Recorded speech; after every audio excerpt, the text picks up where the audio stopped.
to Morning Sun Homestead. Today we are going to be working on milk. We have 3 gallons of raw milk that need to be worked up. And the first thing that we're going to make is yogurt.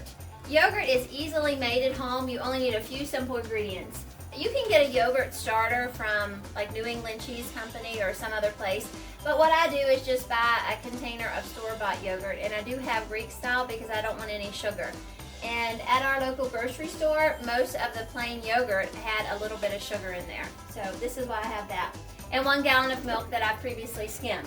So all the cream is gone, then I filled it back up with other skimmed milk. You can use pasteurized milk, you can use whole milk, you can use whatever kind of milk you want. That's definitely your choice. We're going to need a heavy pan, and of course, we're going to need a thermometer. And one thing I've learned throughout my time of homesteading, don't go out and buy new things. Make do with what you have. If all you have is a meat thermometer or a candy thermometer, use those. Don't buy anything special. You can also, for a thicker yogurt, add gelatin if you want to. I don't do that, some people do.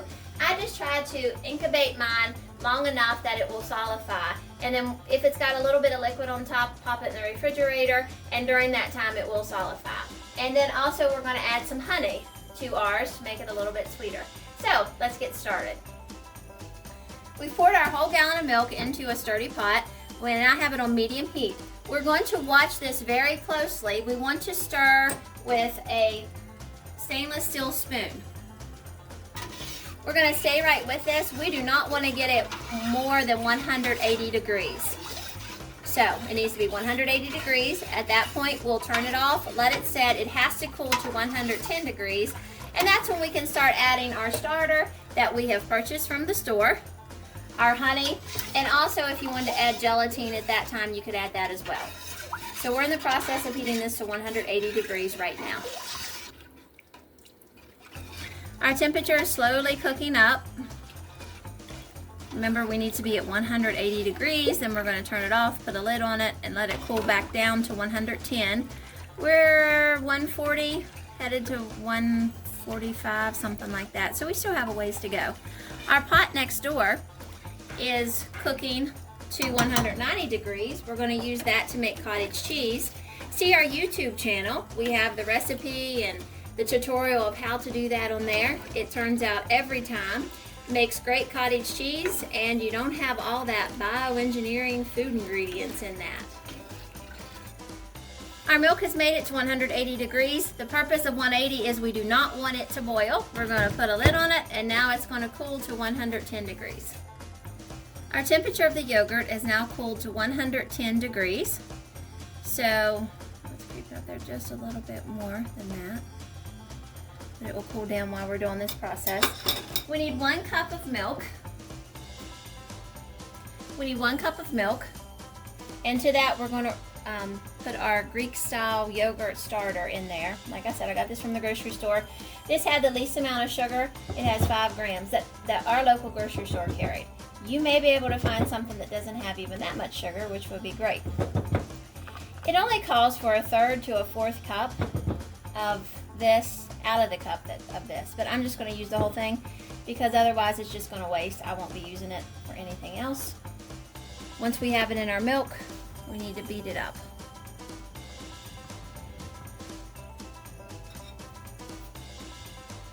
Once our milk has come down to 110 degrees, it shows you how to do the 1 cup of milk and the yogurt. We're going to pour this in here. Also put the honey in at this time because at 110 degrees it will still leave the beneficial bacteria from the honey, and we won't lose that. And then I add a little bit of vanilla, just 2 teaspoons is what I use. You can use however much you want. That gives the yogurt a little bit of a flavor. A lot of times we eat our yogurt with fruit, be it strawberry or blueberries. Also we make granola and then we mix it with the yogurt, and that is for a tasty snack that's healthy. If you wanted to add the gelatin, at this time it would also be added. So what you would need to do is mix the gelatin in a little bit of water and pour it into your yogurt. Now that's going to make a more Greek style yogurt, so it's going to be much thicker than just a normal yogurt. So if you want Greek style, gelatin's the way to go. Since I have everything mixed up, I'm going to start putting it in my jars. After we filled our jars, I incubate my yogurt in a slow cooker. What I do is lay a candy thermometer in the bottom of the cooker, and I wait till it gets to 110 degrees. That's how I know, because my cooker is only set to 150 degrees, so I have to figure out from off to 150 where 110 is. Then we line it with muffin pads, and we put the yogurt with the jars inside the slow cooker. We'll put the lid on, and 2 to 3 hours I'll check it. If it's not done, I'll give it another 2 to 3 hours, but it should all be completely incubated within 6 hours. At that time, we'll put our lids on, and we will take it to the refrigerator. The yogurt has incubated for 6½ hours. You can see it's pretty well solidified. We do have a little bit of water on top. We're going to pop these in the refrigerator overnight, and tomorrow we'll show you the thickness of these. It's the next morning, and our yogurt has been completed. Remember, last night we took it out of the slow cooker and we put it in the refrigerator. Look how thick this is, and it's so tasty. Thanks for watching this video. We hope you enjoyed it. And also remember that the yogurt and the recipe that we use can also be used with pasteurized milk, 2% milk, whatever milk you choose. So you can definitely get a store gallon of milk and make this yogurt, and it will be a tasty treat for your family. Have a great day.